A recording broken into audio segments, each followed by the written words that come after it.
मनोज सिंह जी। राधे राधे महाराज जी। महाराज जी, इस संसार में असमानता क्यों रखी गई है महाराज जी? किसी को बहुत बुद्धि बल और धन अधिक दिया गया है, किसी को कम दिया गया है। कोई जानवर इतने नहीं, जो भगवान ने दिया है वो समान दिया है। जो आपने कर्म किए हैं उसका फल असमान है। योग्यता, कर्म की योग्यता।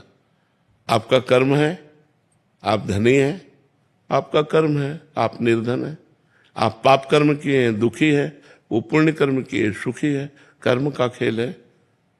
जितना विश्व रचा गया है वो कर्म प्रधान रचा गया है। कर्म प्रधान विश्व रचि राखा, और जो जस करे तासि फल चाखा। इसमें भगवान का क्या दोष है? इसमें भगवान की क्या बात है? जो जैसा कर्म कर रहा है वैसा फल मिल रहा है, उसको भोग रहा है। अब कोई बहुत अच्छे कर्म किए हैं, दान पुण्य किया, गरीबों की सेवा की, बीमारों की, तो वो आकर के करोड़ों रुपए लाभ प्राप्त कर रहा है। अब एक है जो दूसरे के साथ बेईमानी किया, चोरी किया, नाना प्रकार के कुकर्म किए, खाने को भी नहीं मिल रहा। तो कर्म का योग है। जैसे कर्म करोगे वैसा फल देगा भगवान। जैसा तुम कर्म करते हो वैसा है। यहाँ संसार विषमता है कर्म के कारण, क्योंकि सब एक जैसे कर्म थोड़ी कर रहे हैं, सब अलग अलग कर्म कर रहे हैं। तो अलग अलग उनका दंड या पुरस्कार, पुण्य या पाप, सुख या दुख, यही फल प्राप्त हो रहा है। तो इसलिए हमें इसमें कोई खास चिंतन नहीं करना। खास चिंतन करना है कि भजन करके हमको अच्छे बनना है। अब तक जो हुआ हुआ, अब लो निशानी, अब ना नसीब। अब तक जो हुआ अब हुआ, अब मैं अच्छा कार्य करके भगवान को प्राप्त करूं, या अच्छा व्यक्तित्व प्राप्त करूं, या अच्छा धनी बनूं। इसके लिए मुझे अच्छा कर्म करना होगा। इसकी स्वतंत्रता है महाराज जी? पूरी स्वतंत्रता है। मतलब अभी जो हम अच्छा करने लग गए तो आगे आपका अच्छा, बिल्कुल अच्छा होगा। अगर आप पाप कर्म करेंगे तो बिल्कुल दुर्गति हो जाएगी। आज भले आप सुख में हैं, कल आपका समय बहुत दुखी आएगा। आज भले दुख में है, कल आपका बहुत अच्छा समय आएगा, यदि आप आज से अच्छा शुरू कर दे। तो समझदारी इसी में कि अभी सुधर जाए। अभी सुधर जाए। अब लो निशानी, अब ना नसे हो। आज तक जो किया अब आगे नहीं करूंगा, क्योंकि जो बोएंगे वही तो काटेंगे। हम अगर आम लगाएंगे तो आम, बम्बूल लगाएंगे तो कांटा। तो अब लगाते बम्बूल है, चाहते दाग छो आ रहा है, तो कहां से प्राप्त हो? तो हमारे जो कर्म है वो तो बड़े निम्न कोटि के हैं, फल हम बड़ा उच्च कोटि का चाहते हैं। कर्म है दुख देने वाले, फल चाहते हैं। सुख तो कैसे मिल सकता है? कर्म भी वैसा होना चाहिए, तभी हमारी बात बनेगी। अब जैसे आप बहुत मेहनत कर रहे हैं, लेकिन आपका पूर्व प्रारब्ध पाप में है, तो असफलता ही मिलेगी आपको, शोक ही मिलेगा आपको, चिंता ही मिलेगी आपको। तो आपको लगेगा बगल वाला जो है ज्यादा मेहनत नहीं करता और खूब अच्छे सुख है। तो आपका कर्म, जो पीछे का कर्म है, वो आपको आगे नहीं बढ़ने दे रहा, आपको दुर्गति कर रहा है। इसलिए अब आज कर्म संभाल लो, तो आगे आपकी उन्नति हो जाएगी। मोहित कुमार जी, सहारनपुर से। जी महाराज जी, इस संसार में सभी को या तो श्रेय मिलता है या दोष मिलता है।